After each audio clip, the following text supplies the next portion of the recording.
Okay, let's see here. Off, on. The stream appears to be live. And I think we're good to go.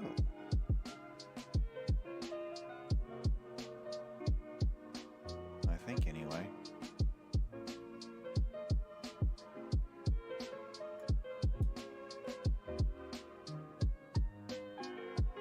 Alright, well, let's just do this then. We'll see what happens. Hello! Shadowcat back! It's time for the tabletop stream, and this one's gonna be a good one.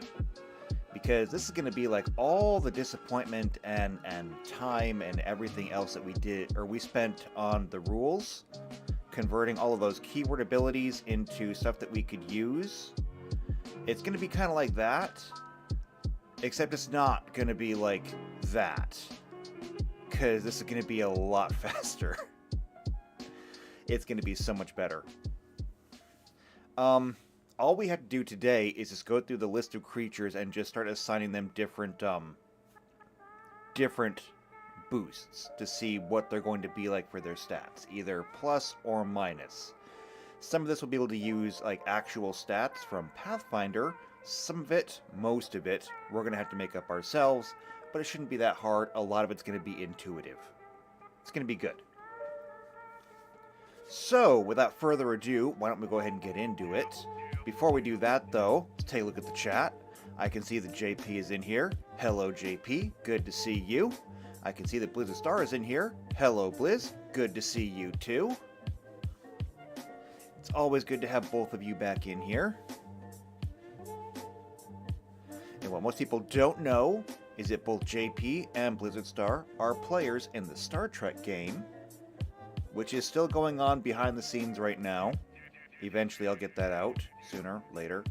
However, right now we are kind of looking for people, so if you're interested in playing tabletop games, if you're looking for a group to play with, and if you're interested in Star Trek, then I would suggest that you join our Discord server, come to the Behind the Screen channel, let me know what your availability is, and if it matches up, we can get you into a game, like right now.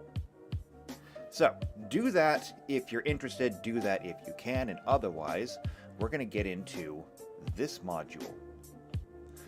So, to do this, we're going to need to have our browser. Perfect. And we'll need our spreadsheet. Please come up on the right spreadsheet. It did. Fantastic. Windows Explorer has been all kinds of crazy. My computer's been all kinds of crazy lately. And here I am trying to learn Python, which is probably going to make things worse somehow. I'm not sure how it's going to make things worse, but I'm sure that it will. Because goodness knows, it's making my life worse just trying to learn it. I'm at the point now where I've written some code, I did a thing, however, I can't actually get it into a file that wants to execute, and I'm not sure if it's a Python problem, a me problem, or a Windows problem. Or some combination thereof. And like, I don't know enough to know what I'm doing wrong either. It's going to be a very long and treacherous path. But anyway, enough about me. Let's talk about me. We need to get into our rules here. Come here to creatures. The last time we were here, get rid of this thing. We put together our character sheets.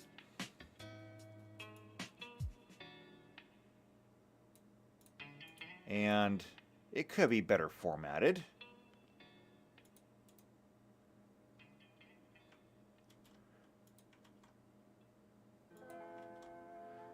There we go.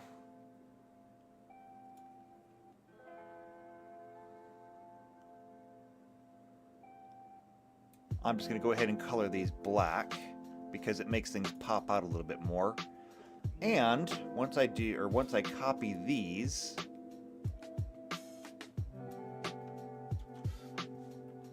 I will be able to paste them in here, and it will break things up a little bit.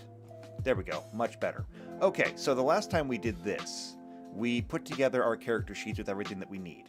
And our creatures here have names, sizes, types, we have stats, armor classes, all of that. It's very good. And we even put together a few. We've got our Aven Fate Shaper, just because it was the example that I was using that day, and it looks pretty good. It actually looks very good. It's got not a whole lot of AC, but that's fine. Honestly, the fact that they don't have like Ubermensch stats is great because there's going to be a whole bunch of them, and we have to give our enemies, you know, a chance somewhere. They've got saves. The saves are decent. They've got speeds. They've got attack powers. And I think this is working. The melee damage we established is going to be dependent entirely on their power. I think. Was that it? Yes, that was it, I think. Yeah, the reason why this one is up is because we were practicing giving it a an equipment. We gave it like a sword or something. Maybe it was an axe? I don't remember now. The Eldrazi is a 15/15 creature, hence why it's got a 1d15. And the Goliath Spider was a power 7, and so that's why it's got this. So yeah, they're looking good. Now we just have to get through creature types.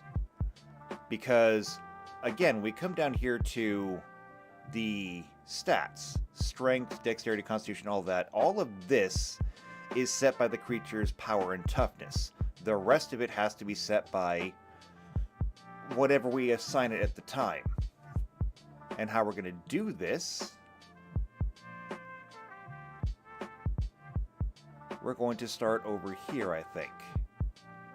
We need first a list of all the different creature types. That's what we're going to get from here.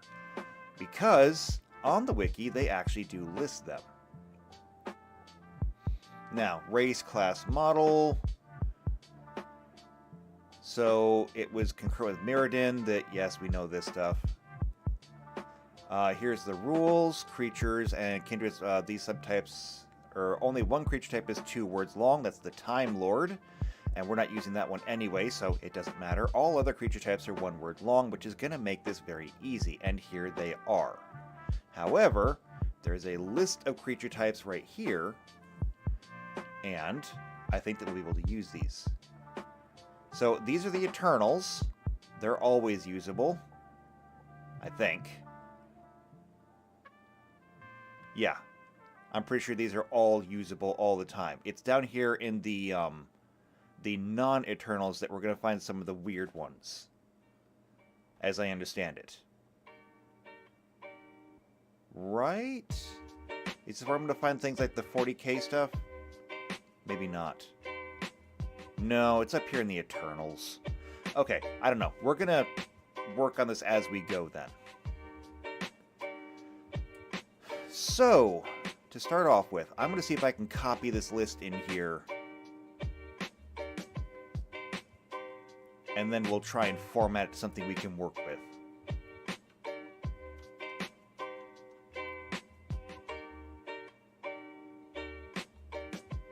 So what happens if I just copy and paste it into here? It comes out as one full list. You know, it's not the worst thing to happen. I expected it to come out in a grid. This is fine, though. Format cells. We're going to want to go with default formatting. And then we'll just take this. We'll use the format painter.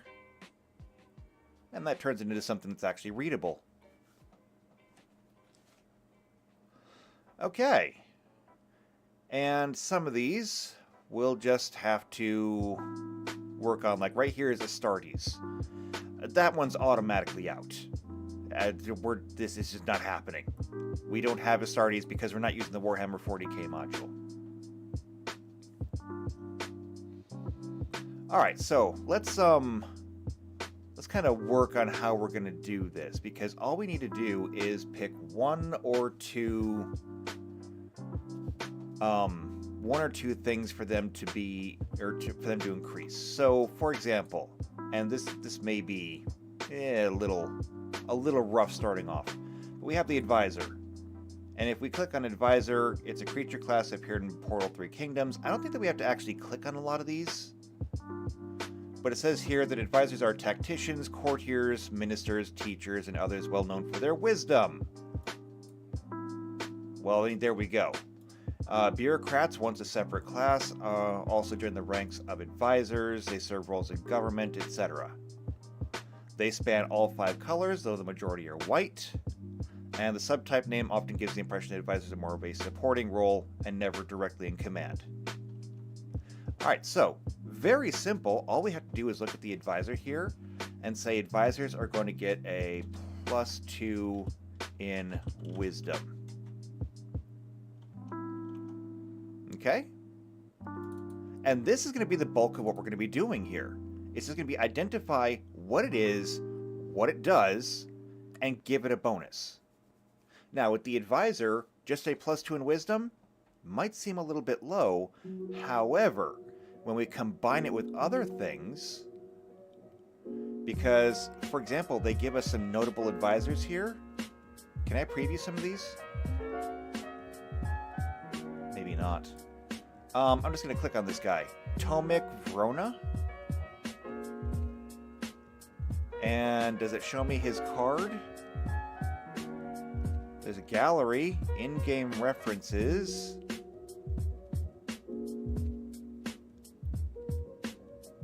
I thought it would actually show me what card he was on. Are you not on a card? Did I somehow pick somebody who's not actually on a card? I mean, leave it to me to find like the one that isn't on one. Okay, well, it doesn't matter. The point is that they're going to be usually paired with something else. You can't be just an advisor, you have to be some kind of species. Okay, so next would be the Aetherborn. So the Aetherborn is a black-aligned creature type introduced in Kaldesh, used for cards that depict humanoid creatures made from Aether. Some of them can draw life essence from other beings to prolong their existence. These have the subtype of vampire. Okay. So I'm primarily looking for anything that would be dexterity, intelligence, wisdom, or charisma based.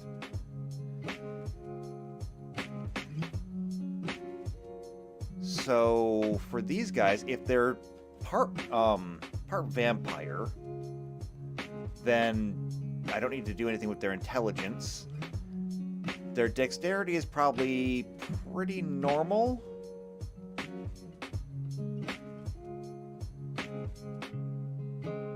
And I don't know if I need to, if they come in pairs. If they're paired with like a regular species.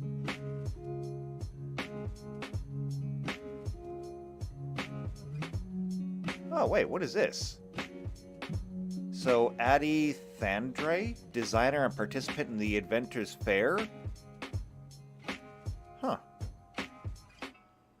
Oh, preview error. Of course it's not going to work. Wonderful. So wait, are you like the guy that made the Platinum Angel? Because that would be really cool. Okay, so a lot of these people... Well, I don't know if those are all Aetherborns. Okay, well, it says that they are a subtype of vampire. So I think I can use that. And what are vampires? Vampires can be charismatic, they can be wise, they can be dexterous. I gotta give them a bonus somewhere.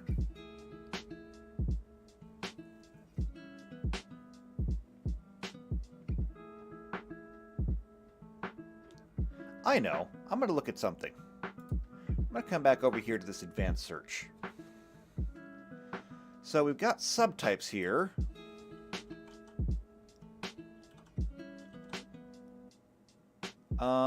Aetherborn, right there. Add. Let's take a look. Show me an Aetherborn. Here's an Aetherborn Marauder. And it is a creature Aetherborn Rogue. Okay. Good to know. This Alley Strangler is an Aetherborn Rogue. Okay, so Aetherborn is the species, and it can be combined with other things. Aetherborn Artificer. Now, see, here's the thing. The Rogue and the Artificer will get their own bonuses, and so these will combine well. So, for example, a Rogue might get a bonus to Dexterity, the Artificer a bonus to Intelligence. So our Aetherborns here, I think we're going to play off of their whole vampire thing, and we're going to give them a bonus to their Charisma.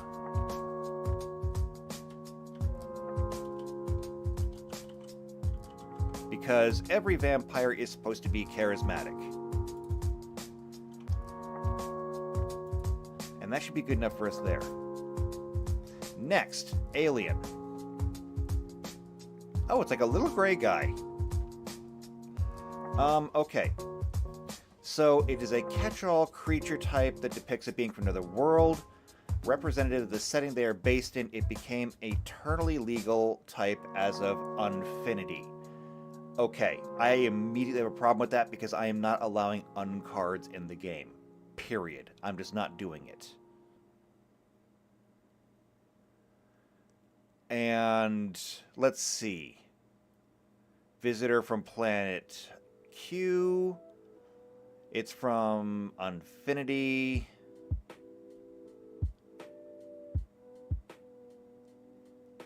I think we can skip this one. It was also used heavily in the Universes Beyond set Doctor Who, which we're also skipping. We're not using any of the different franchises. So Cybermen, Daleks, Time Lords doesn't matter.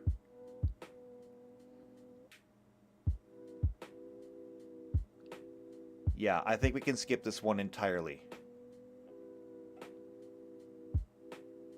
So, no aliens.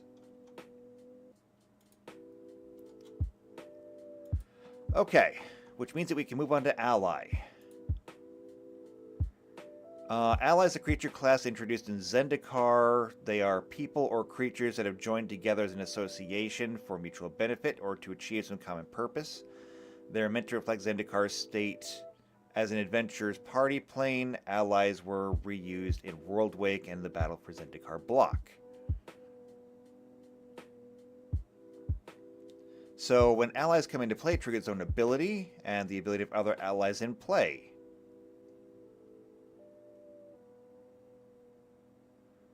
Okay.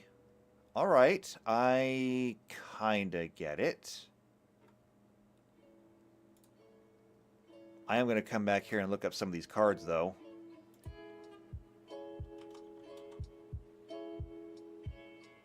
Ally. Here it is. Add. Oh, we do not need the Aether thing right now. Just Ally. Just show me Ally cards. Okay, so right here is Alpha Protector. Or Alpha Protector? I can't tell. Either way, Human, Soldier, Ally. Okay. What else we got? This Gadim occultist is a human shaman ally. It's the first time I've ever seen 3 creature types on one card. This is the Akiri Line Stinger. It is a core soldier ally. Alright, so again, the core, the soldier, and the ally will all get some kind of bonus. Now, what those bonuses are, I'm not exactly sure, but we're gonna do something for it. Okay, so ally. We know it's not going to be strength or constitution. I think, since allies are all about working together, this is going to be another charisma bonus.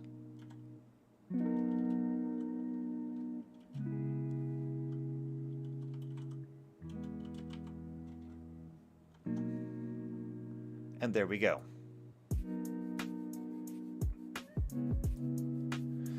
Now, next up is Angel. This one ought to be pretty easy, actually. Because angels are just angels. We know what angels are. And there's a bunch of them. 267 cards are angels. So, again, no strength, no constitution. We need to determine whether it's dexterity, intelligence, wisdom, or charisma, or some combination of the two. Well, wisdom would strike me for an angel. Honestly, I kind of think that's the best way to go. So I think we'll do that. We'll give them +2 wisdom for now. We can always come back and revisit it. Okay. Next up is an antelope, which is easy. It's just an antelope. Stampeding wildebeest formerly had the subtype of wildebeest.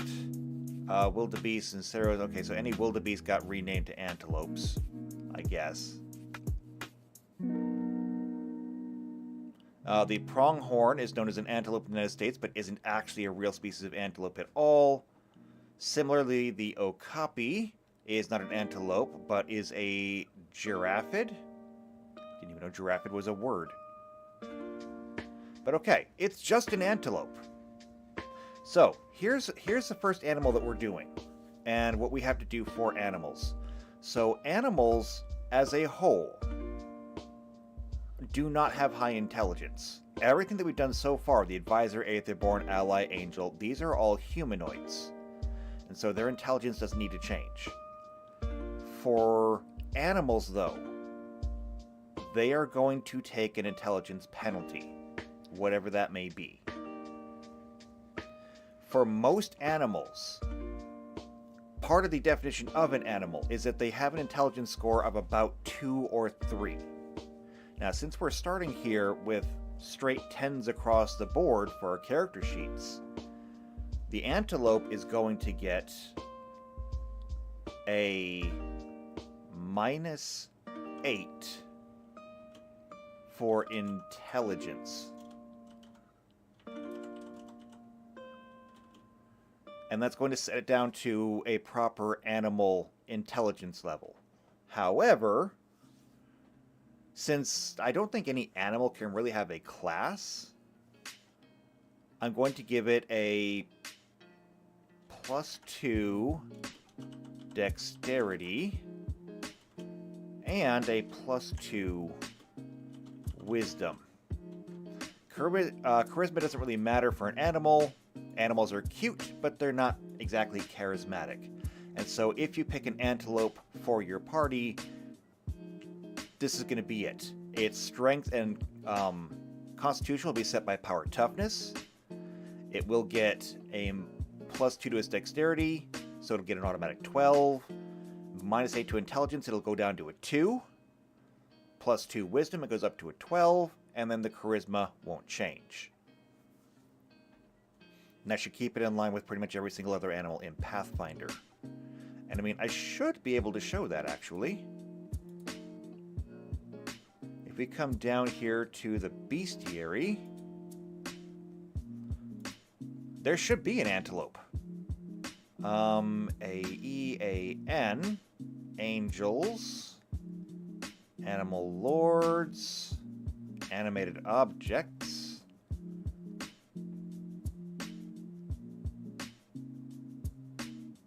Actually, I don't see an antelope. I wonder if they would classify it under a deer.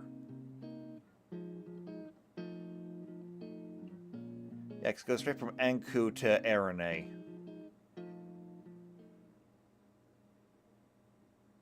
Well, it's a little bit inconvenient. It's fine though. I don't really need to compare that. There's a dire ape here though. I mean, since ape is the one that's next. Let's see. What do an ape's stats look like? What kind of intelligence does it get? Strength, dexterity, constitution, intelligence of 2. So even apes are considered to be dumb animals. I think it's a little unfair to the apes, but I didn't make the rules. Okay. So same thing for apes. Again, apes would get a huge bonus to their strength because apes are really strong. But I think that I'm going to simply copy and paste this down because I don't see them getting any different stats. And so that should be fine. Which brings us to the next one, Archer. No, not the show, but that show was pretty awesome. So Archer are just people that fight with bows. That's it. They're primarily centered in white and green. They often have reach, which makes sense. So, here's what we're going to do with archers. Because they do usually have reach and they will almost always be fighting ranged, the archers will get a +2 to their dexterity. Everything else can stay the same, but they're automatically going to get a bigger bonus towards dexterity because they have to shoot far. Next is going to be Archon.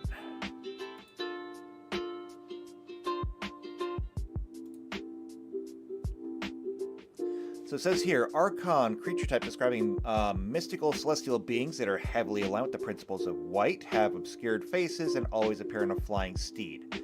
On some planes, the rider and mount are a single being. Interesting. Okay, so it doesn't matter if it has flying or not because that's covered under something completely differently. Okay, so we don't need to worry about that. Although flight is a dexterity-based skill. And so we should probably give them a bonus to dexterity. They're also a celestial type. And is celestial on our list? Capybara, carrier, centaur. No, celestial is not on our list. So I think I'm going to give them a double bonus here. I'm going to give them a bonus for the flying part, because they do fly. That'll be a +2 dexterity, and because they are essentially a combination of flying creature and angel, I'm thinking a +2 dexterity and a +2 to wisdom.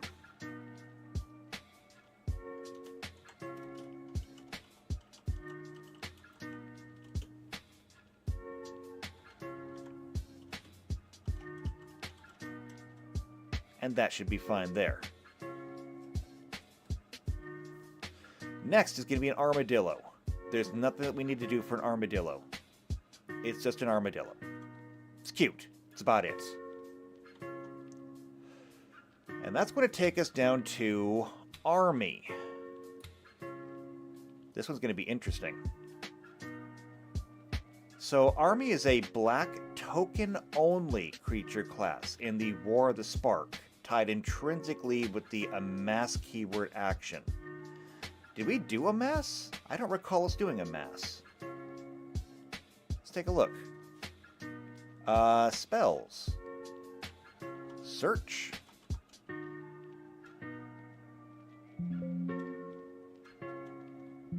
We never did amass. It was not on the list when we did it. Are they already adding new stuff? Well, I guess we'll have to go back and add that at some point. Well, no. Actually, no, we don't. It is on 0 cards. It is on 56 army creation cards, though. Let's take a look at this. Mass is a keyword action introduced in War of the Spark that creates and grows an army. What does it say? The reminder text. A mass subtype N, put N 1/1 counters on an army you control. If it also has a subtype, if you don't control an army, create one. Okay.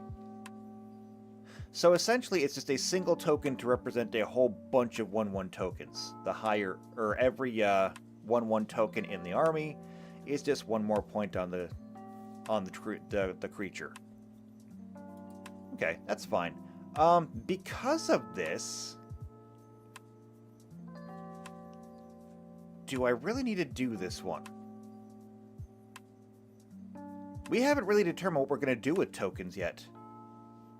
I mean, technically speaking, a token should be somewhat the same as a regular creature. Should it get its own creature type? I don't know. Here's the thing I'm going to do. I'm not going to say no, but I do think this is going to have special rules. So, army as a creature type, this is going to be special. And we'll figure out exactly what special means later. Next up is Artificer. These are just people that tinker and make things. And this is going to be really easy. Artificer is going to be a straight +2 intelligence.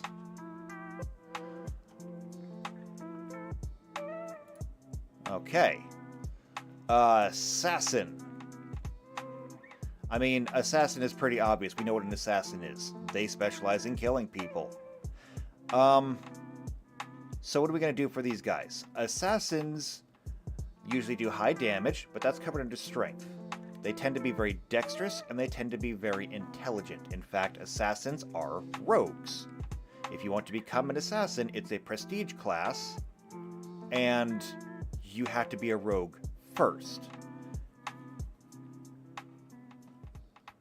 So I think this is going to be a special one. It's going to get a... Well, actually, we reserve dexterity for things with flying and reach. Kinda, sorta. The assassin is still going to be a melee attacker. So, very similar to the artificer, it's going to get a +2 to intelligence.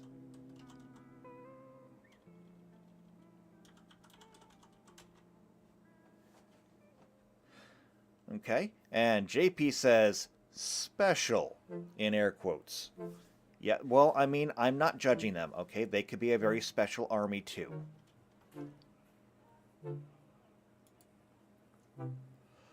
Okay, next up, Assembly Worker. Not sure what to do with this one. I've never seen a creature with this type on it. It is a seldom used, as in it's only on 12 cards. Creature type used for artifact creatures. It was first featured in Antiquities. The creature type is based on the original rules text for Mishra's Factory, which initially listed 2 subtypes, Assembly and Worker. In the Grand Creature type update, both subtypes were joined by a hyphen. Okay, well, Assembly Workers are not exactly known for being intelligent, wise, or charismatic, or necessarily even dexterous.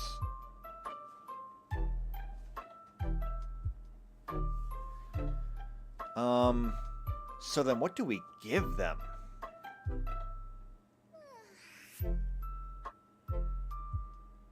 I don't even know.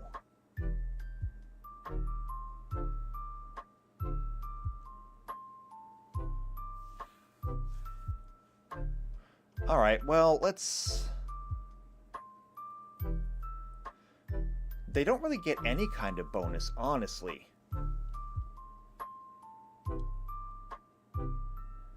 So maybe that's what we should do. I mean, maybe that's what we do.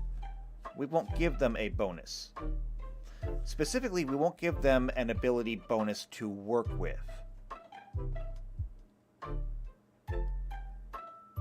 with this one, I think that we're just going to go through and we're going to... I feel bad about this one, but I just don't know what else to do with them. +1. Dexterity. +1. Intelligence.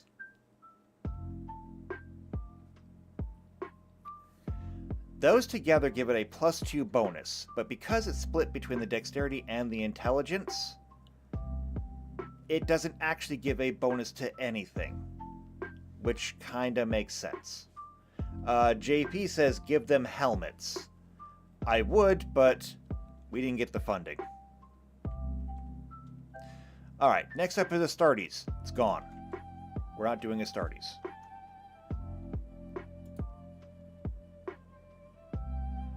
So after that is the Atog. Atog?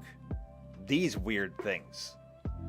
It's a creature type for a species of small creatures known for their insatiable appetites and unusual diets. They come in various forms, but the most uniformly possess a humanoid shape, a reptilian or amphibian appearance, bulging eyes, and enormous toothy mouth. Some bear a slight resemblance to goblins. They possess a glimmer of sentience, but do not seem to have a society as such. The first creature to bear this type was the Atog in Antiquities. The word Atog is an anagram of goat, another creature humorously rumored to eat any metallic objects. In reality, goats nibble at paper labels on the cans. Okay, so they ain't smart. And we could easily just compare them to goblins. But that's actually interesting because we can use that. So when we look at races, we can actually look at a goblin and see what they get. So goblins are not a standard race, but they are in the same area as standard races, and as such... goblin characters, racial traits. Goblins get a bonus to dexterity. They take a penalty to strength, but we can't touch strength because that is determined by the card. And they take a penalty to charisma. And so I think we can do the same thing here. +4 dexterity and -2 charisma.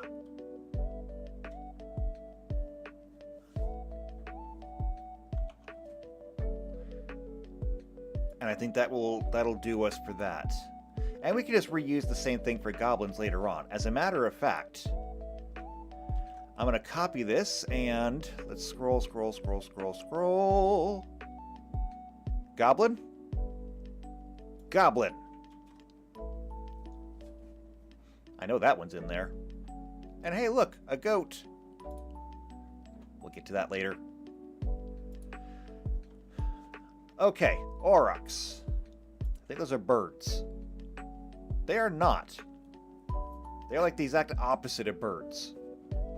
Aurochs are a seldom used green creature type connected to the Ice Age of Dominaria. They are the extinct ancestor to the domestic cattle, far larger than most modern cattle though. They are giant cows. And it is literally only on 4 cards. 100% of it green. Okay, that's fine then. So, I'm not going to penalize their dexterity. Given that they are animals, they are dumb. It's going to be a -8 to intelligence. However, they are animals, which means that they do thrive on their wisdom. And it sounds weird calling an animal wise, but wisdom is just experience. It's living off of your experience, or the experience of others, which is exactly what animals do. When you think about how do they know what to eat, they can't read a nutrition label. But they know what to eat and they know what not to eat. Sometimes better than people do. Okay, Avatar. So an avatar is an aspect or projection of a larger power. They are powerful beings, and while most avatars are benevolent, many are considered to be evil. It's not 117 cards. Only 2 known avatars are known to have existed on Alara. Both these avatars are powerful incarnations of the aspects of the plane itself rather than the deity there. The progenitus of the world soul of the plane, and the child of Alara, which is the manifestation of the conflux itself. Just to take a look at these because of my own curiosity. Here's Child of Alara, and the image is kind of cut off there. However, it is a rainbow card. It costs 1 of each color for a 6/6. And when it dies, destroy all non-land permanents that cannot be regenerated. Oh, that's fun.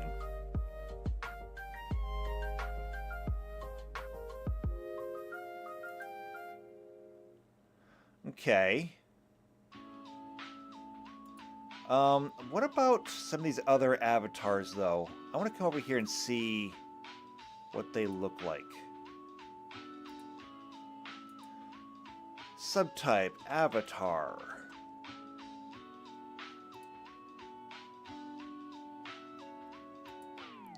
Oh, PC Unicorn is in the chat. Hello, PC Unicorn. Good to see you here. PC Unicorn says, special trait, they have to be blue. Who has to be blue? The Aurochs? They're green creatures, though. Or do you mean the avatars? Oh, wait, no, I get it. Avatars, blue cat people. Ah, I see what you did there. Okay, avatars. We've got Abstruse Archaic. It's a 3/4 avatar with vigilance. The Aeon Chronicler. This one doesn't have a power of toughness. The power of toughness is equal to the number of cards in your hand. Okay. Well, that's going to be kind of useless because we don't have hands.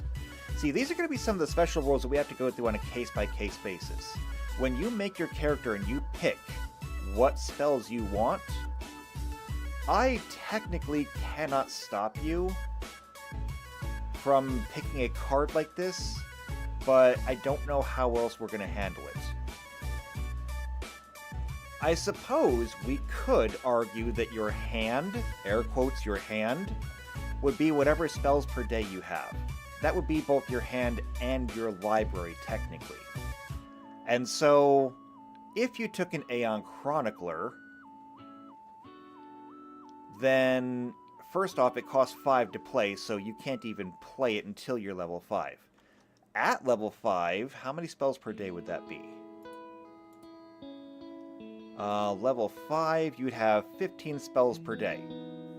Technically speaking, that would mean that it would have 15 or plus 15 strength and plus 15 constitution, which would be kind of enormous.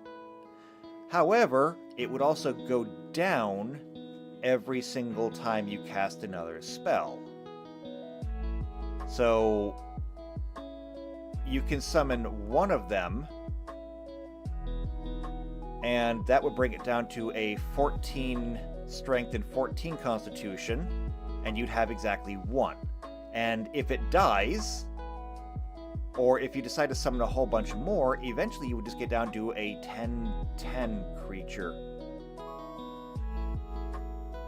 It could be interesting. It could also be a massive pain in the ass. So I don't think we're going to do that. Here's another one, though. The All-Seeing Arbiter. It's only a 5/4.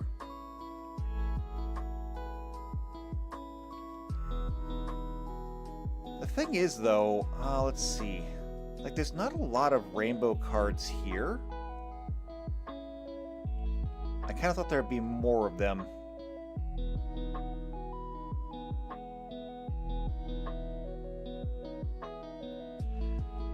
So, let's think about it. Dexterity. They're not specifically more dexterous than anything else, so we're not going to do that. Intelligence. They're not particularly intelligent, I don't think. They're the avatar of some higher power, so we could maybe give them that. Wisdom. I would argue that they absolutely get wisdom. Charisma. I don't necessarily know if they're charismatic, especially since I think most of them want to kill you anyway. So perhaps we just give them a bonus to their intelligence and wisdom.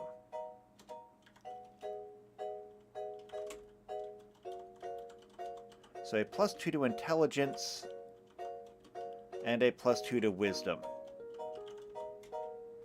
And that should be fine there. After all, they are the avatar of a higher power. I'll give it to them. And next up is the Azra, whatever that is. It's a creature type that was introduced in Battle Bond.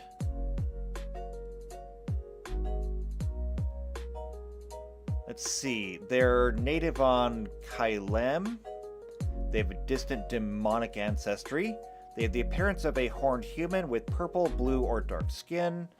Their horns are different shapes for different individuals. Males also have horny appendages on their chins. Their chins, eyes up here. Their facial shape can shift into a purely demonic snarl when they feel threatened. Wealth, taste, and trickery are the primary interests. They love anything gold and shiny, and they aren't afraid to show off their wealth. Therefore, they become merchants, though others seeking quick coin might turn to a life of crime as rogues, assassins, or mercenaries.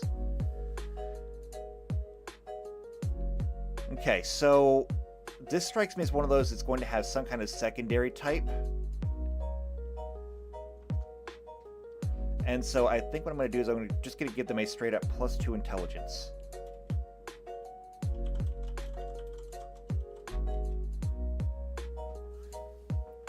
Whatever other bonuses they get, whether that be dexterity from being a rogue, or wisdom from being something else, that'll be up to that. Okay, next up, Badger. I don't even need to look at it, because it's just a badger. And there we go. We'll just copy and paste. So we can move on to the next one. A balloon. Really? A balloon? It is literally just a balloon. So it appears on 4 cards. They are 100% in the Unfinity set, which means... Oh, wait, hold on. No, they're not. And in the Premier set of Duskborn House of Horror.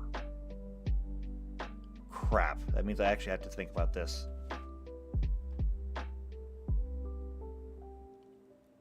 So, the token name is a balloon.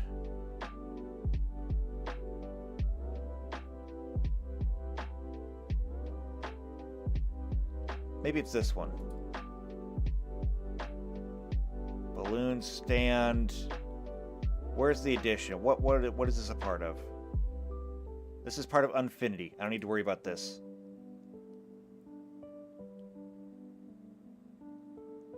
And PC Unicorn says that the badger must be paired with a mushroom. I don't think that I have mushrooms. Do we have mushrooms? Scrolling, scrolling, scrolling. GHIJKM. M, mongoose, moonfolk, mouse, mutant. No mushrooms. No mushrooms. But you know what we do have? We do have a snake. It's right here. Snake. Okay, so we got that at least. Okay, there is no balloon. It's from the unstuff, and I'm not worried about it. Okay, next is going to be the Barbarian, which is different from the Bardbarian. And the Mr. Flosh is in here. Mr. Flosh says there is fungus. Is there fungus? Hold on. Scrolling, scrolling, scrolling, scrolling, scrolling. There, in fact, is a fungus. Okay, I take it back. We do, in fact, have badgers, mushrooms, and snakes. So, there you go. And if you don't get that, you're not old enough for this stream. Actually, that's not true. You probably are old enough for this stream. Which, by in turn, means that if you did understand that reference, you are old.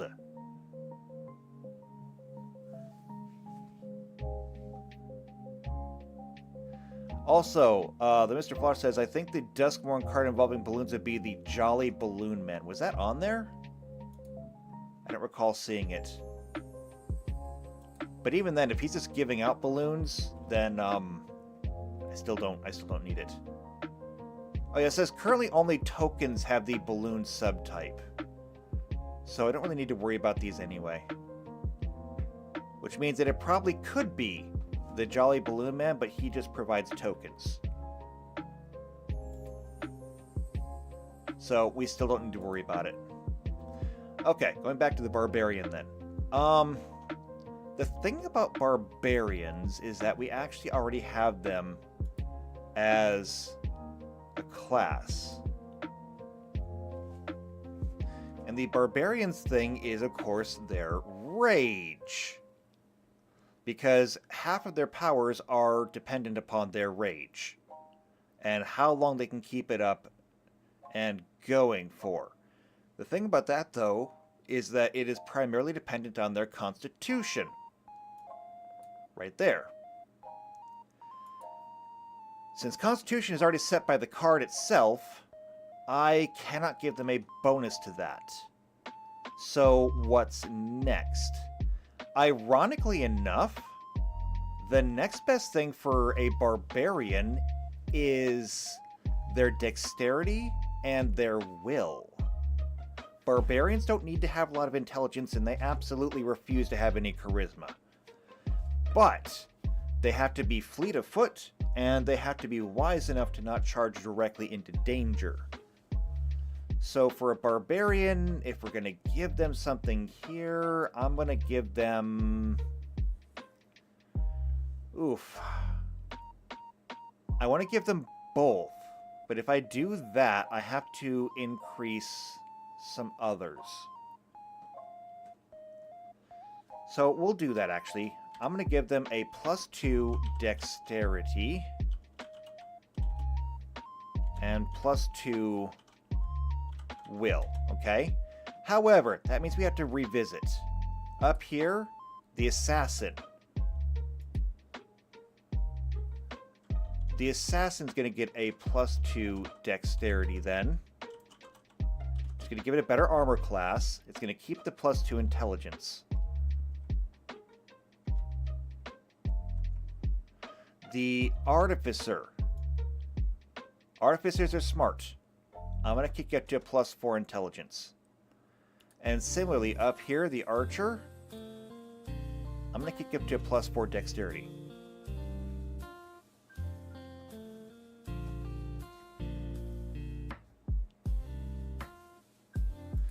Alright, and that means we can move on to the next one, which is going to be Bard.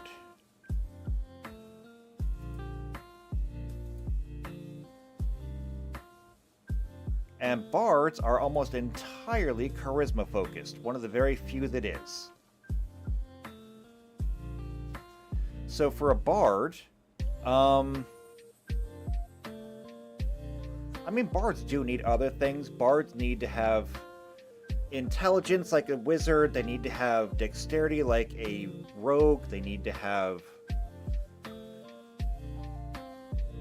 a lot of stuff.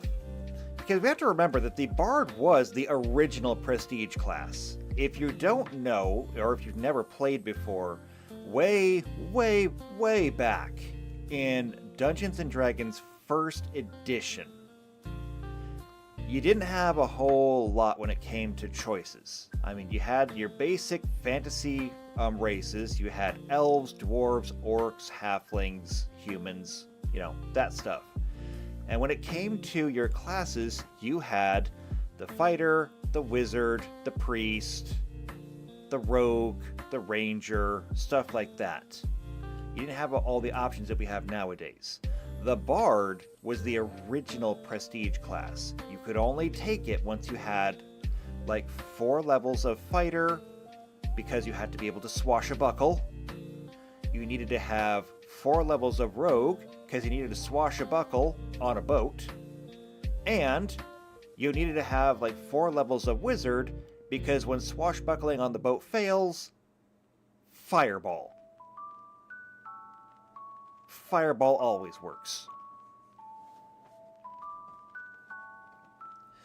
And so they're kind of good at everything.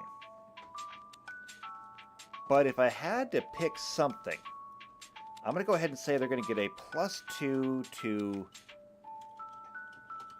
dexterity. Can I type? Can I type? Please, can I type?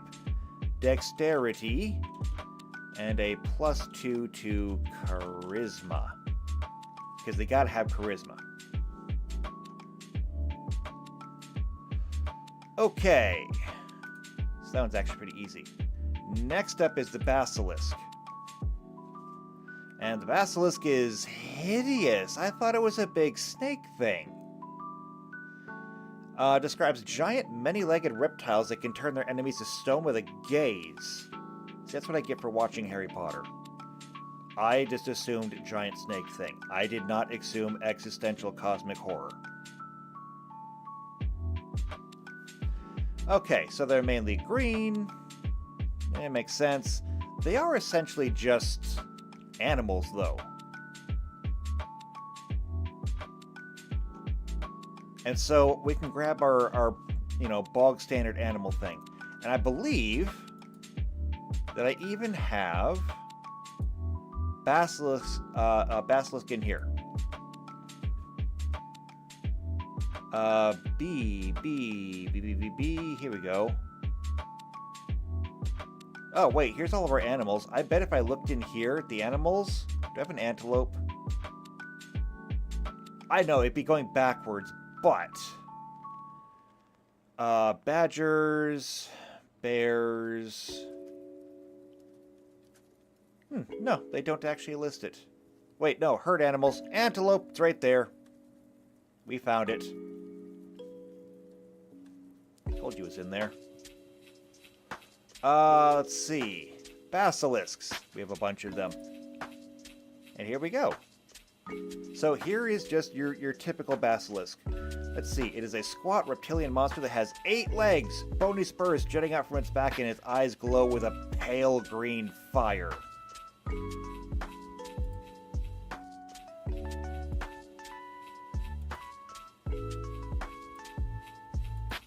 Okay, number 1, I think we can now officially agree that Harry Potter got it wrong. It's not a damn snake. Okay? Basilisk is existential horror. J.K. Rowling, you suck! Okay, back to the basilisk. It is a beast, and right down here, -2 intelligence. Not -2 intelligence, it only has 2 intelligence. So, it's just a dumb animal, literally. Which means, I'm going to give it our standard animal stats. -8 intelligence, +2 dexterity, +2 wisdom. Same thing for bats. They're just a bat. Same thing for beavers, same thing for bears, and same thing for beasts. Very simple. That just knocked a whole bunch of them off our list right off the bat. Next, Beeble. The hell is a Beeble?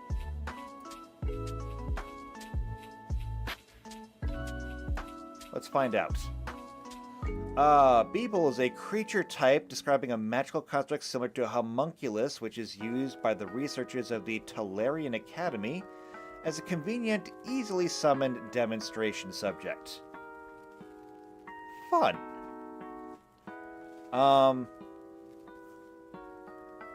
There's only on 5 cards. Small, slightly larger than a fist. They have bare, round bodies ranging in color from pink to gray-blue, a set of feathered wings. They're permanently cheerful, even infuriatingly so. Mischievous, but not maliciously so, and seemingly indestructible, although they can be unsummoned.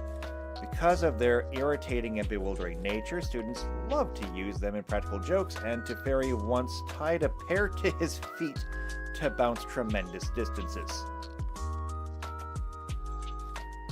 Is this a serious card, or is this more Unfinity stuff?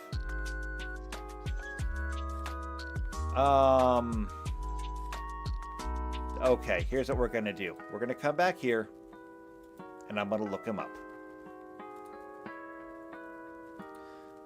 Subtype, Beeble. Add.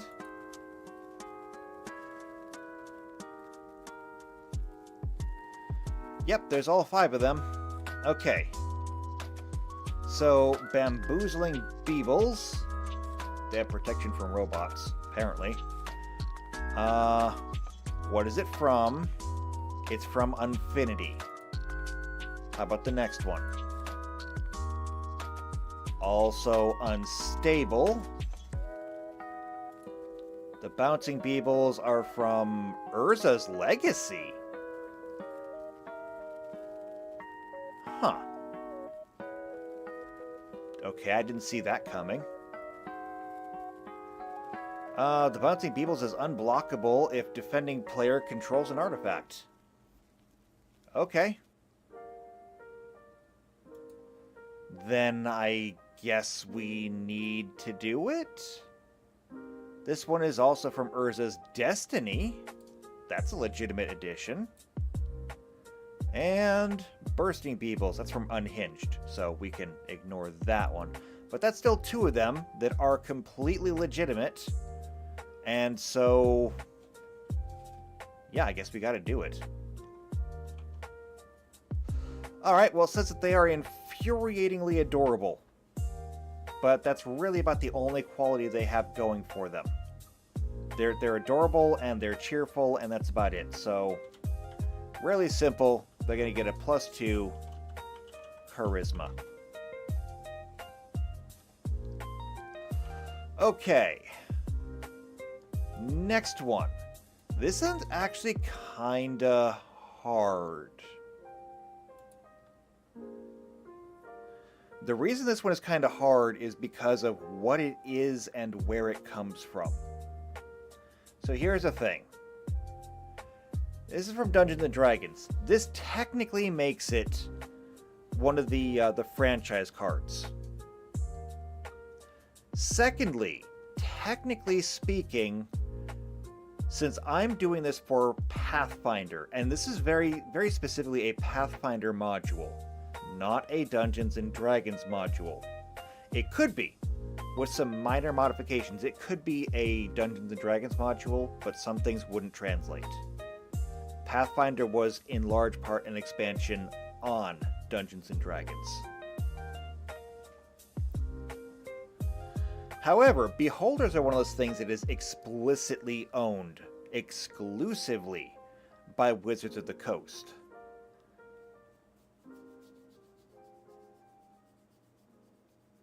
While things like barbarians and bards and rangers and rogues and stuff like that are kind of free range and available to everyone, the Beholder, I think we've got to kind of axe it.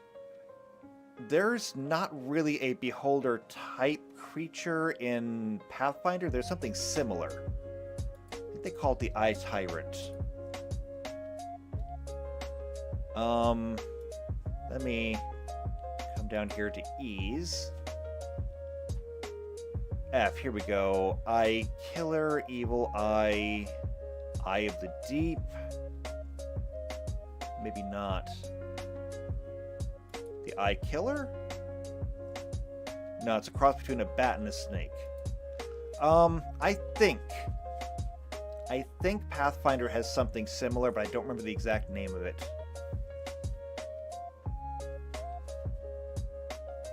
So yeah, I think that for the Beholder, we're just going to have to axe this one.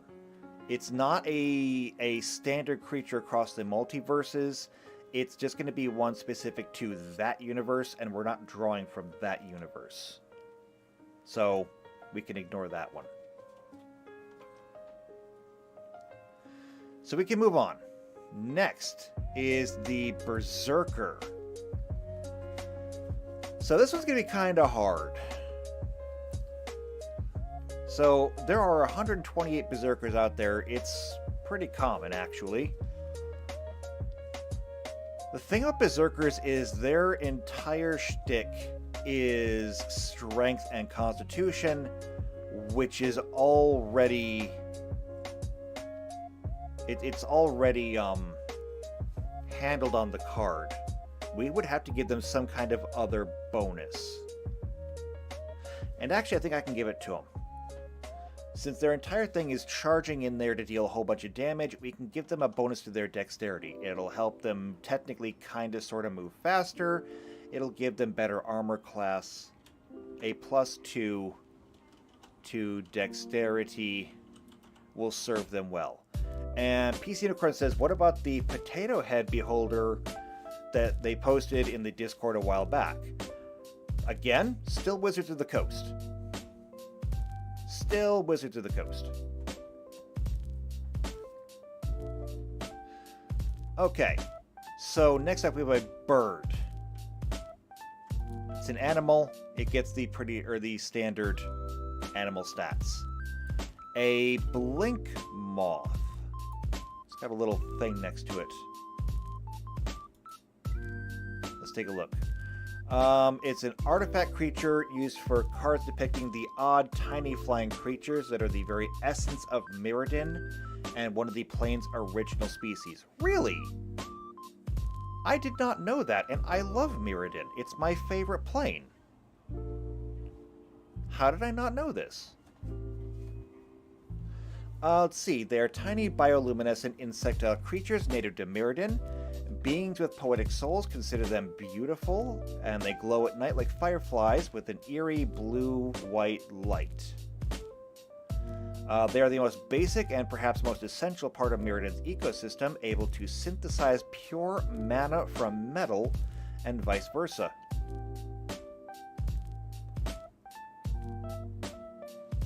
Okay, so I have to be incredibly unfair to the Blink Moth then.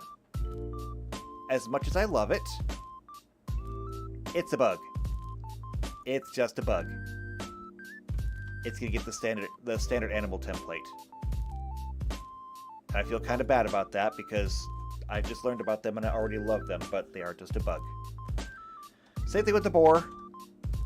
Sorry, Pumbaa, but it's just a boar. Bringer. What is a bringer? Let's find out. A bringer is a creature type unique to 5th Dawn. It is, horrifying. They're depicted as a crystalline humanoid or beastly entity. Their nature transcends the metal ecology of Mirrodin. There were 5 bringers, all conceived as manifestations of the energy of the 5 suns, or moons, of Mirrodin. Each of these rare creatures has a mana cost of 7, plus Mirrodin mana, I guess, but can be played for one of each color instead. Oh, okay. Bringer of the White Dawn, the Blue Dawn, Black Dawn, Red Dawn, and Green Dawn. I want all 5 of them, and I want a little display case for them. I love little sets like that. Let's see. Each has a base power and toughness of 5/5, a trample, or they have trample, and a powerful ability that may be played at the beginning of its owner's upkeep. But that doesn't tell me much about them.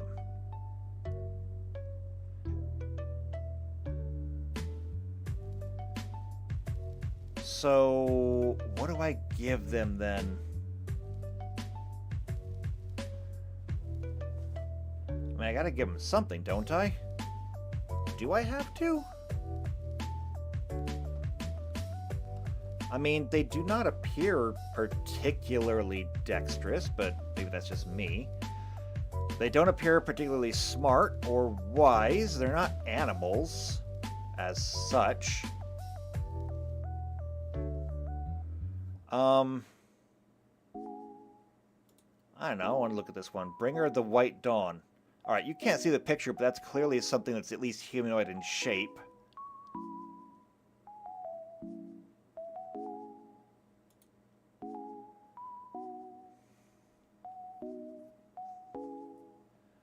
I don't know what to give them. They're too weird.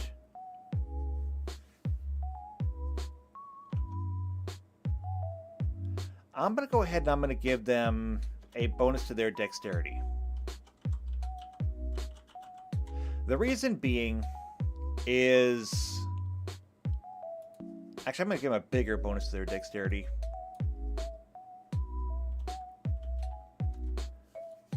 The reason being, I cannot see an excuse to give them a better soft stat bonus.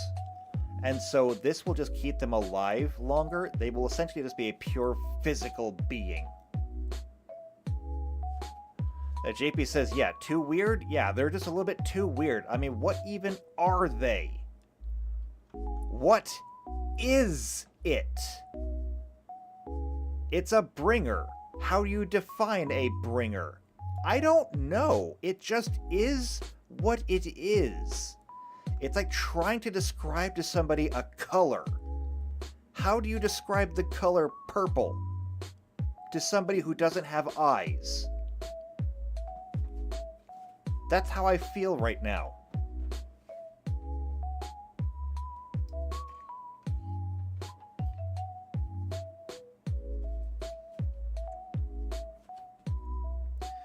Okay, so I'm just going to give them the dexterity bonus and I'm going to call it good. Next, the Brushwag. Whatever the hell that is. Let's see. The Brushwag is a green creature type that was first used in Black Border for the Brushwag in Mirage. It's like a tumbleweed.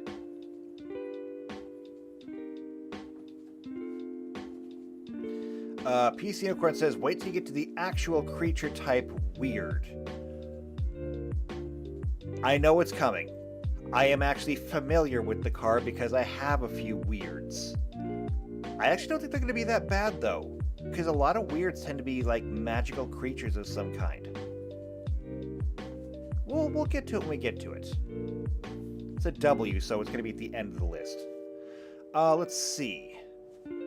So, a Brushwag is an animal of varying size, looks like a heap of animated kindling, the body covered in twigs, which makes a characteristic noise when it moves. It's, by all intents and purposes, just an animal. Near as I can tell. Yeah, it says here, the Brushwags near the Matenda Plains and Jamura are just large animals. It's gonna get animal stats.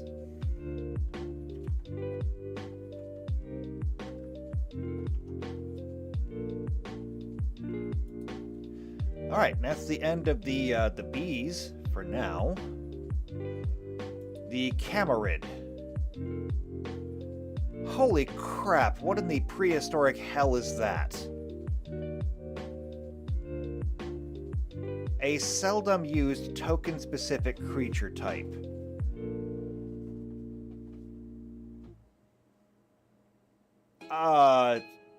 Okay, sure. You know what? It's an animal, okay? I don't even want to think about it. This thing's gonna haunt my dreams. It's a beast. Okay, it's a beast, that's all it is. Same thing for camels, same thing for capybaras, same thing for caribous.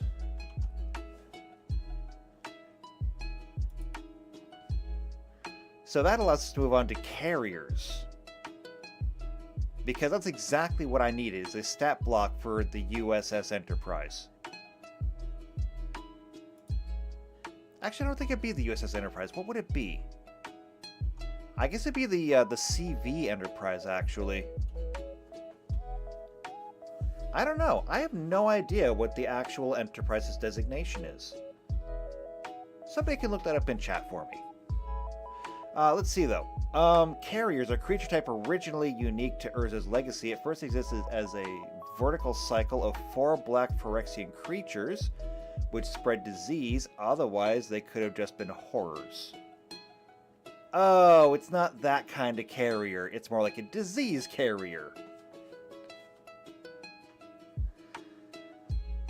Okay, well, just kind of ruined my morning. I got really excited there for a minute. Okay, each of these creatures can be sacrificed to give another creature X, or -X per turn, where X is its power and toughness. Right. And there's a 1/1, a 2/2, a 3/3, and a 4/4 version. If you put them all together, you either get a 10/10 creature or you get Captain Planet. I'm not sure. Carrier, however,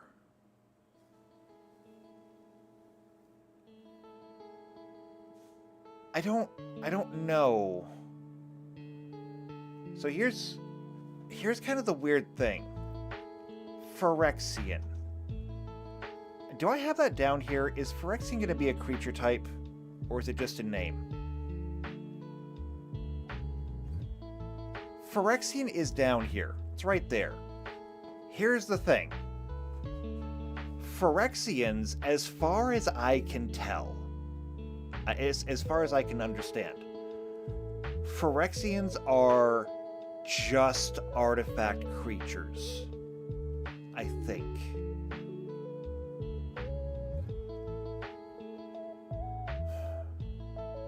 And if it's an artifact creature, that makes it a construct, and if it's a construct, it doesn't have an intelligence score. The same thing's going to be true for somewhere up here. Where are they at? There they are. Mirrors. Like, I've seen Phyrexian other things. I've seen, like, Phyrexian artificers and Phyrexian wizards and stuff like that, so I'm not sure what we do with Phyrexian. Mirrors, however, I know for a fact that every mirror in the game, everyone, all of them, are artifact creatures. That makes them constructs. And so mirrors, God, it's gonna be so weird. Our constructs do not have a defined, or they do not have a constitution score. They usually do not have any kind of intelligence score either. I don't think. Let me go back and check. Let me go back and check this, because I don't want to get this wrong. Creatures, creature by type. I want constructs. So animals, constructs, here we go. Hit points, here we go. All constructs have the following features. They have a D10 hit die, a base attack bonus equal to their hit dice, no good saving throws, skill points are 2 plus their intelligence modifier. However, right here, most constructs are mindless and gain no hit or no skill points or feats. Now it says most, which means it is technically possible, for a construct to have an intelligence score.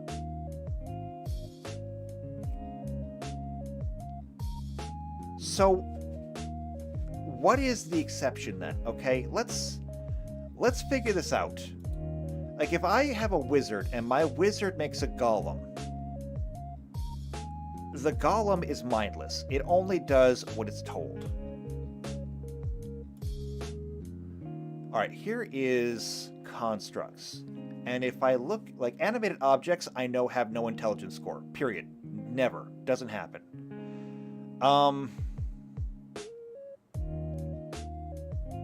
A champion automaton? Let's take a look. Champion automaton does have an intelligence score.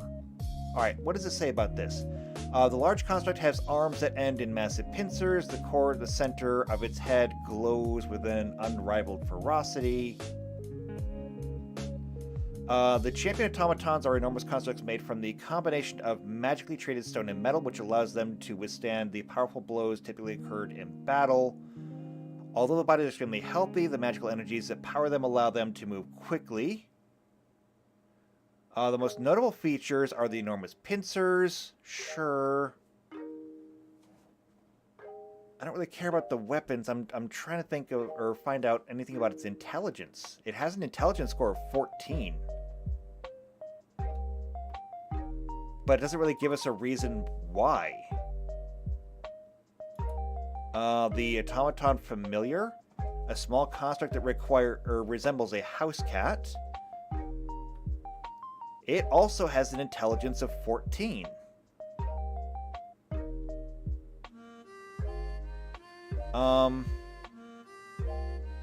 For the most part, they use the same statistics as a cat-based familiar automaton, cat-based familiar automaton presented here, but more powerful automatons may have additional abilities. Okay, none of these give necessarily a reason why they're intelligent. And if they don't give a reason why it's intelligent, then neither do I.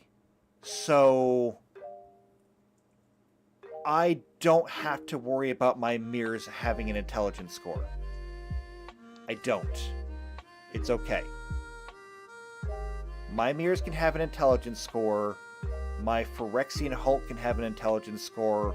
My Darksteel Colossus can have an intelligence score. There's nothing preventing it. And we're still well within the rules. So, for the carrier here then, there's no reason I can't give it a bonus intelligence, although I don't see why it deserves it. I don't see why it deserves a bonus to its wisdom either, or its charisma. Definitely not its charisma. I think I'm going to do the same thing for the carrier that I did for the bringer. And I'm just going to give it a decent dexterity score. And that should be it. Okay, cats are just animals. I have to do this to them. I apologize. Centaurs. So centaurs are horses, and that makes them swift, which would generally imply a it would generally imply a bonus to their dexterity. However,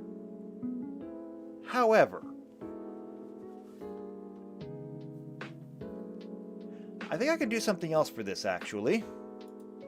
We're going to deviate just a little bit, okay? Just a very little bit.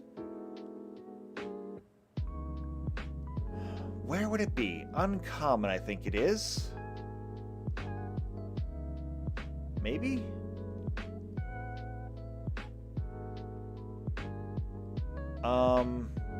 Is it unknown? No. Monstrous? Yes, monstrous races. Here we go. Centaur. So a centaur comes with just shy of a 3-level adjustment. And here we go. Centaurs get +4 strength, +2 dexterity, +2 constitution, +2 wisdom. Okay, well, plus dexterity and wisdom, I think we can do that.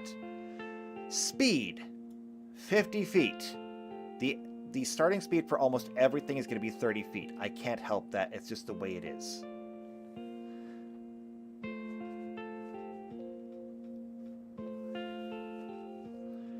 Let's see.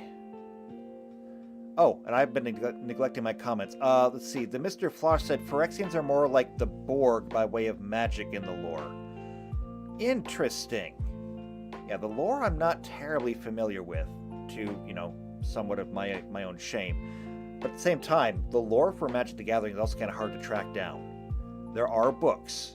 I know there are books. However, the books, I don't know necessarily how interconnected they are and how strong the canon is. So it's been kind of hard. PC Unicorn says, the Atraxa is the only one on top of my head that should have, I guess, an intelligence score. I assume that's what you meant. Also, PC Unicorn, the class that I won't let you play. That's not true, because these are a race. It's the race that I won't let you play. And by the way, just so everybody knows, I'm not picking on any one person. I don't let anybody play centaurs. Why? I let somebody do it one time. Once. And they made a cavalier with a lance, and then their friend made a cavalier with a lance, and decided that they would just decide to break every single encounter that I had by having the humanoid cavalier mount the centaur cavalier and then twin lance everything. It was extremely broken, and now nobody's allowed to play centaur.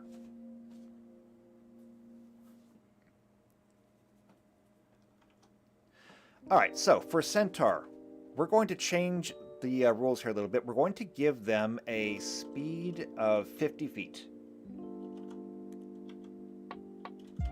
And then we're going to give them a +2 dexterity and +2 wisdom.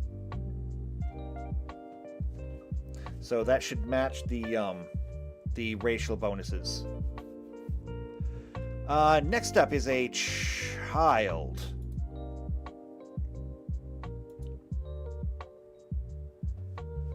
Oh, look how adorable that is. Still, if you add a child to your deck, and you decide to start summoning children onto the battlefield, it's still a war crime.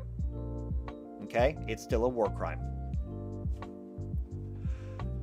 Child is a creature class used for cards which depict a young creature. It was an acorn type until Infinity, until it was introduced to the Eternal Legal card. Really? And in what? So, Unhinged, Unsanctioned, Infinity. Is it actually in any legitimate any legitimate deck or edition? Edition's the word I want. Is it in any legitimate edition?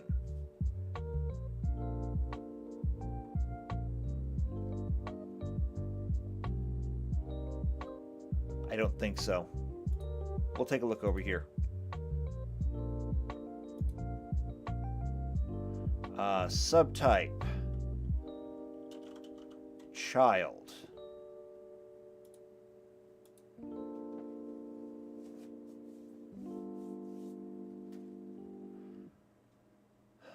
Alright. There's all 5 of the cards. Let's see. A real handful.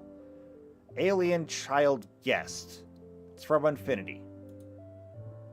The Infernal Spawn of... or the Infernal Spawn of the Infernal Spawn of Evil. Yeah, that's also going to be one of the uncards because I remember that one. Infernus Spawnington 3, the 3rd Esquire. Also going to be an uncard. Little Girl. That's from Unhinged. And Meddling Kids is also from Unhinged, which means that we can completely skip this one because I'm not doing it. Child is out.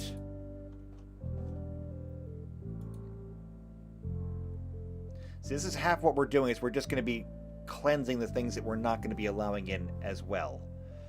Okay. Chimera. So, I mean, a chimera is a chimera. There's only so much you can do with that. A mythological fire-breathing monster, commonly represented with a lion's head, goat's body, serpent tail. You also forgot the paws of a lion and the wings of an eagle. However, as incredible as it is, and the chimera is, of course, an incredible creature, it is just an animal. So, I gotta give it animal stats. It's a very mean animal. It's a very powerful animal. Still just an animal. Okay. Citizen. PC Corn says, so is the offspring mechanic a war crime too? Absolutely yes. Absolutely yes it is. I mean, it's even worse when you think about it, because not only are they children, they're newborns. They literally just popped into existence. And you sent them off to war. That's something China would do. Okay, Citizen is a creature class depicting the inhabitants of a city or town, usually in a non-fighting capacity. But it's on 61 cards.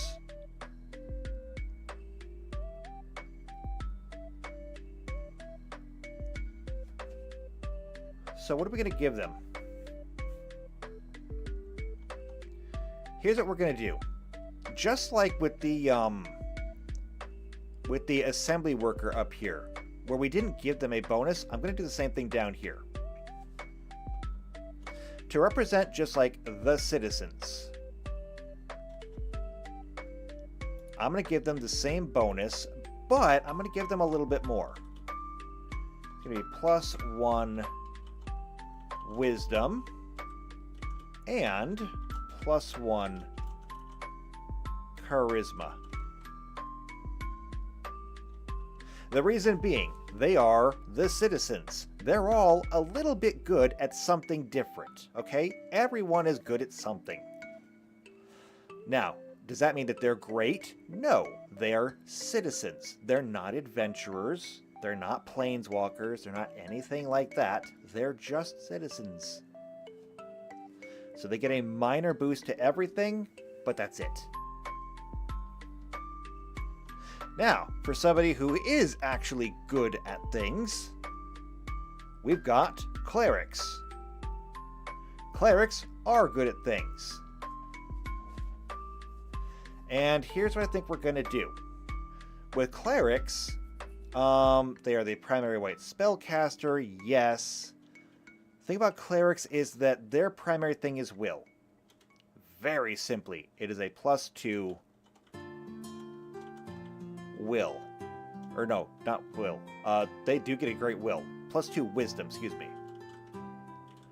However, they also tend to be leaders, so we'll give them a +2 charisma as well, because cleric, much like bard and barbarian and the archer, these are classes, and they're going to get a double bonus. Okay, after cleric is clown. Why do I feel like this is going to be another one we're just going to skip?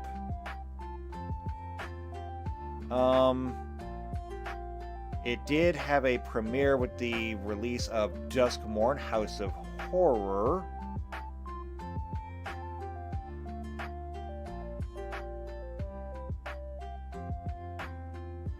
Okay, I'm going to do this. First thing I'm going to do is I'm going to come over here and look for clowns. Send in the clowns.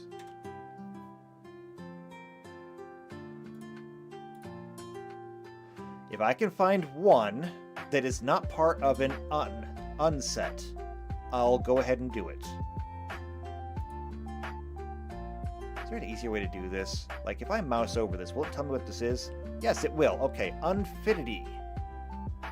Unfinity. Unfinity. Unfinity. Unfinity. It's not looking good. Unfinity. Razorkin Horde Caller? This doesn't even have a symbol. Or it doesn't have a symbol.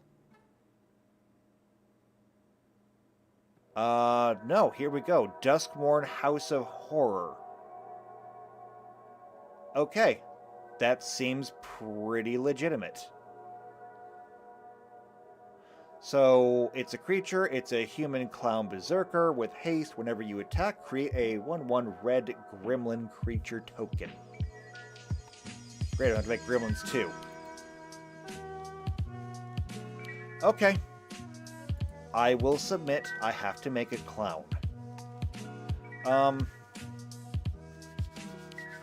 So again, strength and constitution are already taken care of.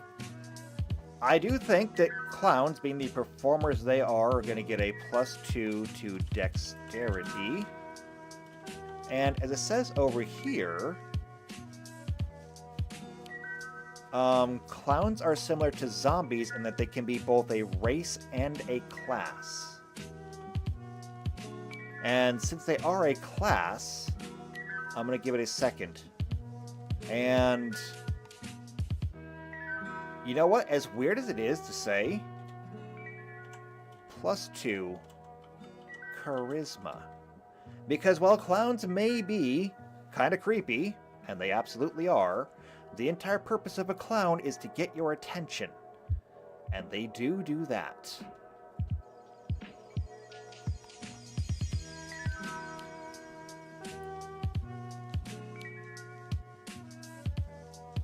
JP says summons it to the field. You know what? Technically speaking, if you wanted it to look like, crap, I know this one. What's his name? Oh, what the hell's his name? Oh, I gotta look this one up. It's gonna kill me.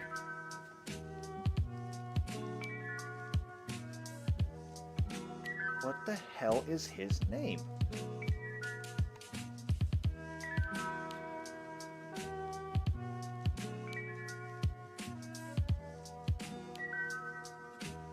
Give me just a second here, because I gotta look this up. Stephen King's It. I don't want no, I don't want the name of the clown. Although that is useful. I want the actor's name. Why can I not think of his name?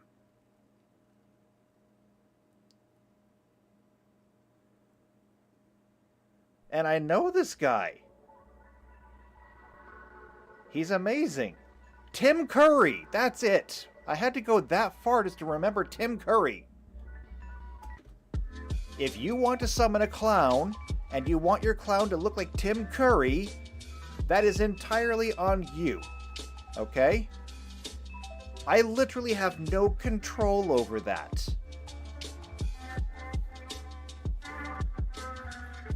So yes, if you want to make a planeswalker, and you want to fight side by side with Tim Curry, you can.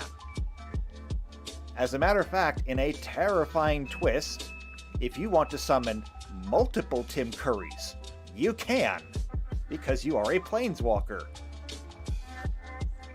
It guarantees that even if you fail to take over the village with your army of Tim Currys, they will never ever be able to pay down the therapy bill.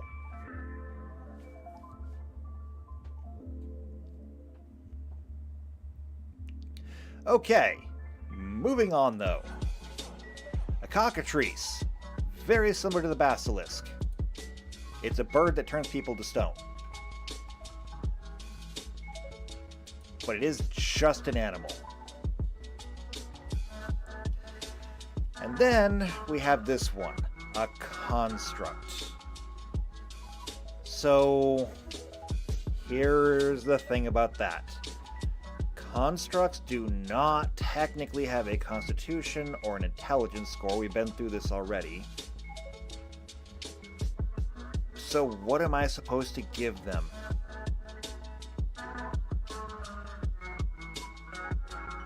Because I have no idea. Are constructs nimble?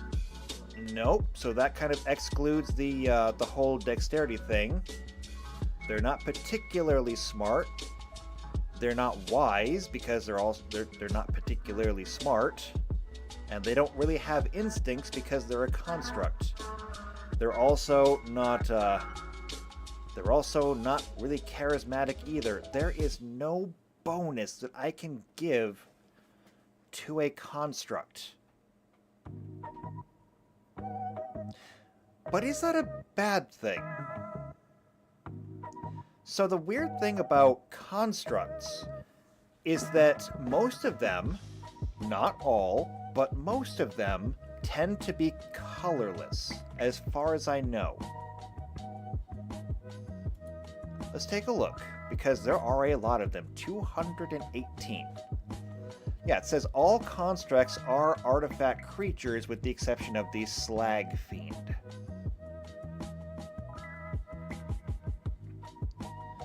Constructs are different from golems, which are created through magic, but there is some degree of ambiguity between these types in the game. They can be thought of as robots or automatons, and they come in a wide variety of forms, often imitating organic life.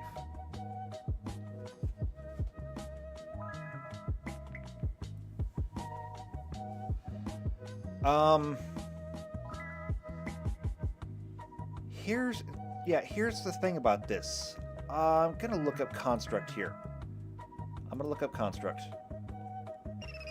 If most constructs are artifact creatures and thus they should be colorless.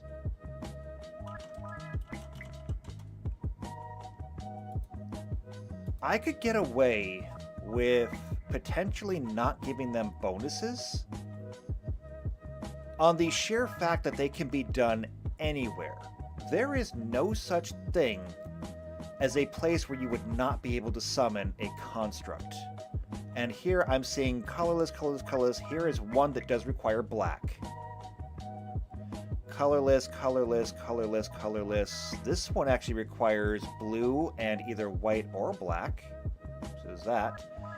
Colorless. Requires a black. Colorless.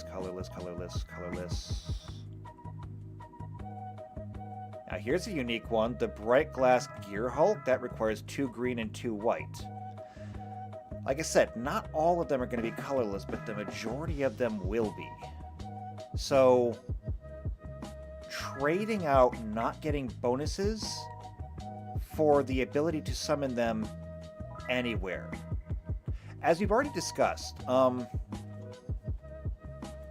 every land that you go through is going to have a profile of mana in it. And for example, this one has only 1 black mana in it. That means that some of these, like, for example, that's 2 white. I don't think there was one of them that had 2 black in it. But you know, it doesn't matter. It doesn't matter. All I need is a simple card. 1 card. Demolish. Okay? If I have the Demolish spell in my my library, I can literally destroy the land here. And if I destroy this 1 black, I can end all black casting in this area. Now, for what it's worth, we have to keep in mind that that black controls power, self-interest, death, sacrifice, and uninhibitedness. If you remove black, you essentially create the opposite there. And perhaps we need to revisit this and establish exactly what that does. And we may do that. But you're talking about removing power, removing self-interest, removing death, so things no longer naturally die. I don't know how you remove sacrifice or uninhibitedness, but either way. And JP says, okay, heading out for lunch. See you next time. Thank you for popping in, JP. It was good to see you again. Anyway, though, we remove black, we remove all of these things. We also remove the ability to cast all black spells. So if you are a planeswalker and black is your thing, and somebody came through here and destroyed this 1 black ley line, you are screwed. However, constructs, given that the vast majority of them are colorless, these can be summoned anywhere. And in the case of some things, like my first instinct would be the Leaden Mirror. If you summoned a Leaden Mirror, well, that could actually be your replacement for black magic. I love mirrors. They're one of my favorite things in the world. Anyway, though, the point is, I think we're going to go ahead and we're going to just not give the constructs any bonuses. Their bonus is their ubiquity.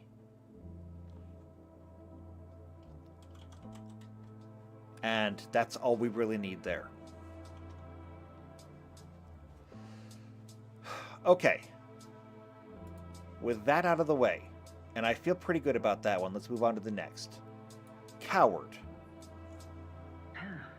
Coward is a creature class. I wonder if they specify what do they mean by creature class? It's an R&D term for a subset of characteristics for creature type. So most humanoid creatures have at least two creature types, a race and a class. Whereas race, such as human, elf, or goblin, is a matter of the creature's origin. Their class, such as soldier, wizard, or rogue, represents their function, occupation, or career or calling in life.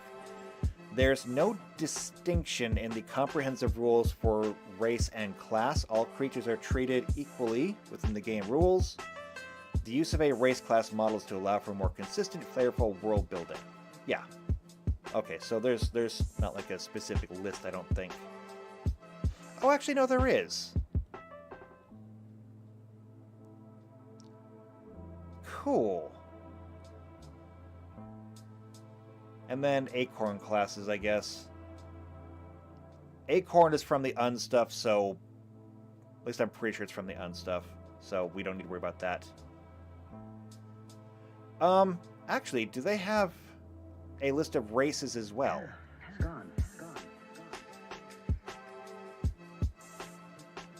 Oh yeah, humanoid races. Crossbreeds, animals. Oh, I should have used these lists instead. You know what? I can always go through and, like, reorganize this stuff. We're not going to worry about this right now. I can take care of this later. But I may do that and reorganize it. For now, though, coward. Cowards are people who lack courage in facing danger, difficulty, opposition, pain.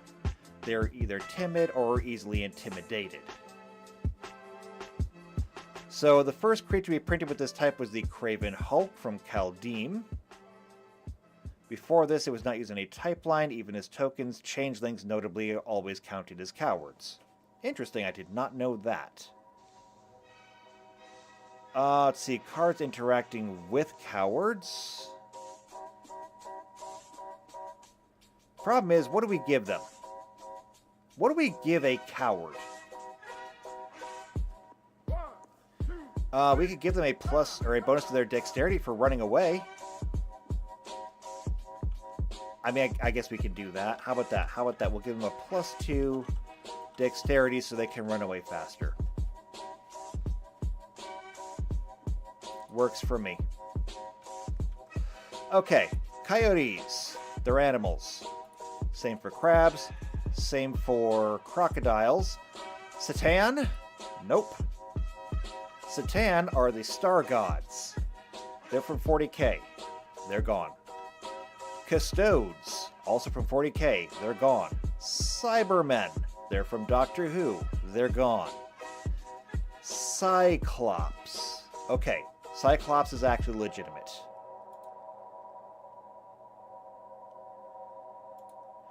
And Cyclops is just that. It's a Cyclops. They tend to be giant hulking brutes, but they only have one eye.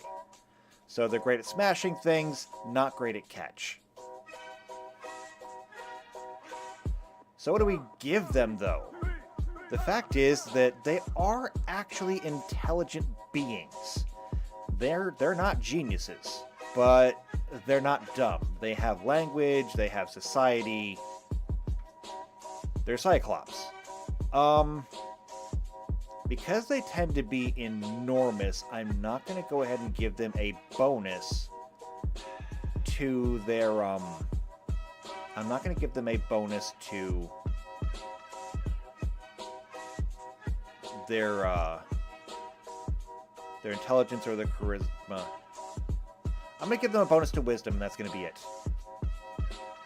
Again, they're kind of like an orc society. They're not particularly smart. They're not particularly well read. They're not particularly well developed. But what they do know is what to do and what not to do. So +2 wisdom fits. Next, Daleks. They're part of Doctor Who.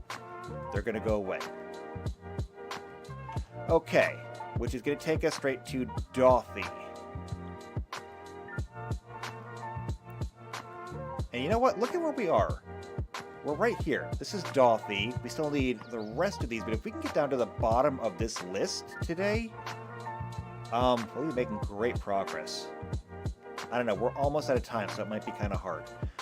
Dothy is a black creature type used for creatures that depict an insane, horror-like race of beings trapped in the shadows of wrath. They all have the keyword ability Shadow. These cards appear in the Tempest block. It looks like a bug. The Dothy originally lived in Dominaria, maybe with another outward appearance. During their time during the time of their plane shift, they were at war with the Soltari. The Thalicos were trapped in the conflict despite their neutrality. All three races were caught in the maelstrom of energy that surrounded Wrath, and trapped within shadows of their extraplanar space between Wrath and Dominaria. They were left in an incorporeal state, unable to communicate with people on either plane, yet able to see into both Dominaria reality and that of Wrath. This predicament led them to lose their sanity. It's possible that the Dothy were already a race close to madness, and their condition provided the last push. Okay, well, so they're all literally insane. Well, they're definitely not getting a bonus to intelligence, then. Well, okay, intelligence and wisdom are different. They're definitely not getting a bonus to wisdom. Intelligence is entirely separate. Given the fact that they were at war, though, I can give them a bonus to dexterity. If they've been at war this long, then they should be pretty well trained. So we can do that. And then we can move on to Demigod. Okay, so Demigod was introduced in Theros Beyond Death. Before that, they were also called Demigods and featured in Shadowmoor and Eventide. They are typed as Spirit Avatars. Well, this sounds bad. I'm gonna look this up. So we can get rid of this subtype because I want to get an idea of what they look like. Demigod.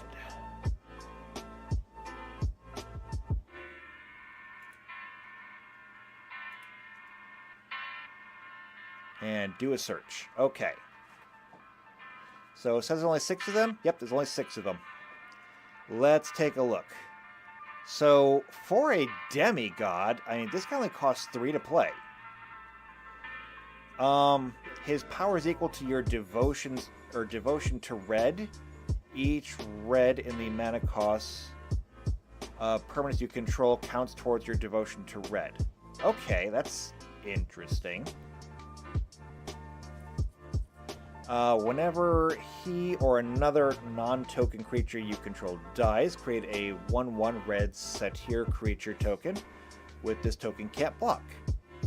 If the creature had power 4 or greater, create 2 instead. Okay. This is Anichthea, the Hand of Erebos. That one costs 5 for a 4/4 creature. Caliph, Beloved of the Sea. That's blue devotion. Daxos, Blessed of the Sun, is white devotion. Renata, Call to the Hunt, is green devotion. And of course, that means that Timaret, Chosen from Death, is black devotion. So all of them are kind of the same. It's kind of a pain if you're going to use any of these cards, but I won't stop you from doing so.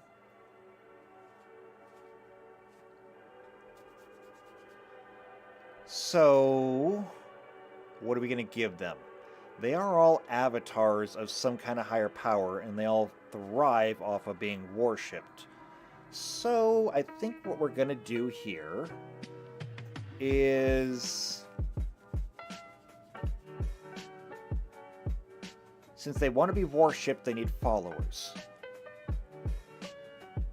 And in that case, I'm going to give them a +2 bonus to their charisma. I mean, after all, they have to attract someone to follow them, right? Seems to make sense. Okay, next up is demons. I don't even need to look at demons, because I know what a demon is. Demons and devils, however, are different. So, demons are not necessarily dumb, but they are definitely more controlled by their instincts than they are anything else. And so what I'm going to do here is this. Demons are going to get a +2 to their wisdom. Okay? Sounds weird, but it's instinct.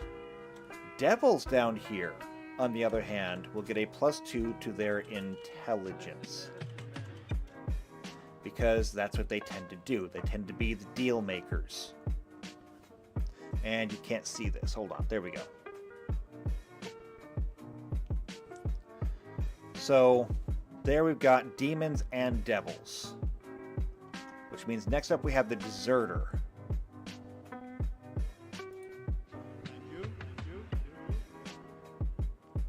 Okay, so the deserter is a seldom used creature subtype which only appears on tokens. Honestly, the deserter and the coward are basically the same thing, as far as I'm concerned. We'll go ahead and we'll give them a bonus to their dexterity so they can run away. And that will take us to detective.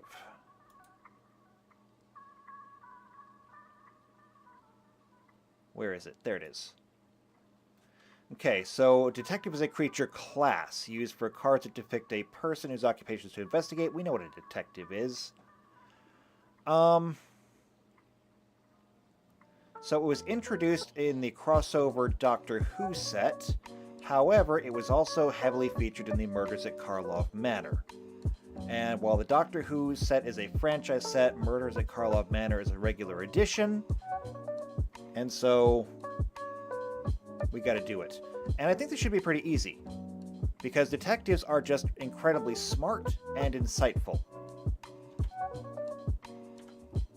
So it's going to be a +2 intelligence and a +2 to wisdom. And there we go. Now, as for the rest of these, a dinosaur is just an animal. So it gets the usual animal template. Djinns, otherwise known as genies. Now, these guys are going to be a little bit different. Genies are not generally known for their dexterity. However, they are known for pretty much everything else. Intelligence, wisdom, and charisma. Everybody seeks out the genie because they want its power and its insight. And the genie is supposed to be smarter than pretty much anyone. After all, big if, you want your wish fulfilled, you have to be able to outsmart the genie, because I tend to like the stories where making a wish is a monkey's paw. And if you really want that wish, you need to be smart about it. So, for the Djinn, I'm going to give it all 3. I'm going to give it +2 intelligence, +2 wisdom, and +2 charisma. Because honestly, they kind of deserve it.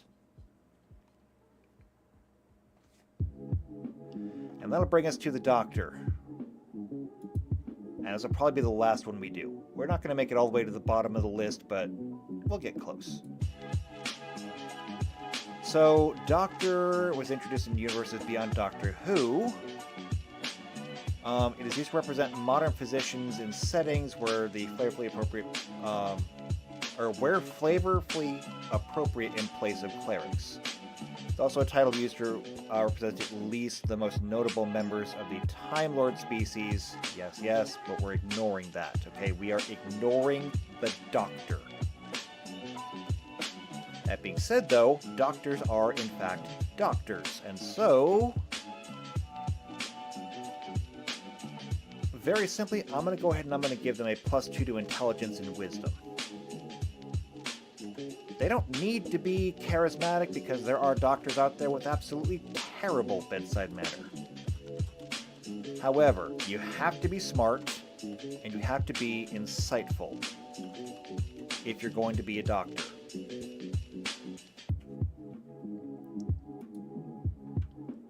And of course, dog, I'll just go ahead and throw this one in at the last second because it's a dog. Technically, so is a drink. Dragon, however, is going to take a little bit more thinking because there are feral dragons and there are very smart dragons and there are even planeswalker dragons. So we'll have to take our time with that one to figure out exactly what are we going to do with them. That's going to be a little bit hard to figure out. But for now, we're going to go ahead and take a break. Take a look at what we did. That is not a bad start. We got to collapse things a little bit, but that's, you know, pretty easy. We just got to move that one up. Move that one up a couple more. Try to keep them straight. But this is all cleanup that I can do after we're out of here. So what we're going to do is we're going to break here. And we come back, we'll start on dragons. We'll get into the next column of these. There's still a lot to do, but like I said, these are going to go a lot faster because we do not have to reinterpret everything. We just have to look at what it is, what it's good at, and make the best of it. So, if you're enjoying this and you want to see more of it, then go ahead and subscribe to the channel, hit the bell icon, that way you get notified every time those videos come out. Stream is at the same time every week. I try to be really consistent about that. If you know somebody else who's also into Magic the Gathering or Pathfinder, then go ahead and share the video with them. If you just like me, though, you like what I'm doing, then leave a like on the stream. You can leave a comment down below, but if you're going to leave a comment down below, I would really just prefer that you join the Discord, especially if you would like to come and play with us. If you want to come and play with us too, go to the Discord, join the Discord, go to the Behind the Screen channel. Then, once you're there, let me know what game do you want to play and what your availability is. And once we've got that, as soon as I've got enough players, we'll make it happen. As it stands, though, we are currently playing Star Trek, and we are in need of more players. So if you'd like to join us for that one, do that now. And otherwise, I guess I will hopefully see you next week for the stream. And so hope to see you there, and until then, take care.